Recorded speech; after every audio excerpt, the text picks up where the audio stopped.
আমার এখন সময় নেই দেখা। আমিরা এই তোর বাবাকে বলতো, ওর দুষ্টামি বেশি শুরু করেছে, বাবাকে বল। অতিরিক্ত দুষ্টামি করছে এই, আর রোজা থেকে শেষ বেলায় এত দুষ্টামি করতে হয় না। আমিরা আম্মু আব্বু সবাই রোজা আছে, বোন রোজা আছে, এত ডিস্টার্ব করো না।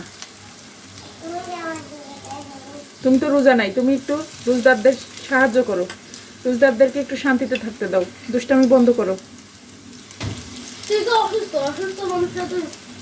তোমার না ঠান্ডা লেগেছে, তুমি না খুবই অসুস্থ ছিলে, সারাদিন কাশতেছিলে, তা এখন হঠাৎই সুস্থ হয়ে গেছো বাবা। তো সুস্থ হয়েছে আলহামদুলিল্লাহ, এবার তুমি ডিস্টার্ব করো না। এটা হচ্ছে সম্পূর্ণ মসুরের ডাল আর পেঁয়াজ মরিচ দিয়ে বানানো বড়া। এই মসুরের ডালের বড়াটা খেতে খুবই টেস্টি, হেভি টেস্টি। অনেকে আছে খেসারির ডাল দিয়েও হচ্ছে বড়া বানাই, বাট আমি হচ্ছে শুধু মসুরের ডালের বড়াটাই বানাই, কারণ এটা হচ্ছে আমাদের বাসায় সবাই খেতেও পছন্দ করে আর আমার নিজের কাছেও খেতে খুব ভালো লাগে, তাই মসুরের ডালটা দিয়ে আমি বড়া বানানোর চেষ্টা করি।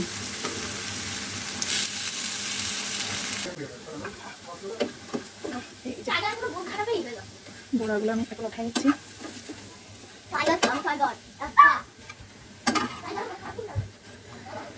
ব্যাস হয়ে গেল মজাদার পেঁয়াজু, ব্যাস হয়ে গেল মসুরের ডালের পেঁয়াজু তৈরি। এটা খুব কম তেলে ভেজেছি, আর যতটুকু তেল আছে ততটুকু শোষণ করার জন্য এখানে টিস্যু দিয়ে দিয়েছি কয়েকটা, এই তেলটাও শোষণ করে নিবে। টেস্টি টেস্টি পেঁয়াজু।